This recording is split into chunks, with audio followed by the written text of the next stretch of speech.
सब भैया राधे राधे। आप सबके स्वागत बा हमारे यूट्यूब चैनल पे।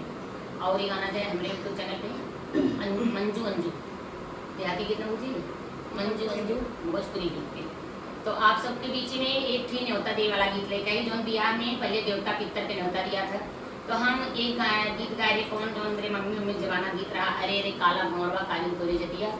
बहुत सारा प्यार आशीर्वाद आप सब दें, कमेंट भी बहुत अच्छा अच्छा किए हैं, तो आप सबके दिल से धन्यवाद। और आप सबके बीच में एक ही ऐसे ही न्योता दे गीत लेकर आई और ये गीत कहकर है अंतिमा की जिंदगी।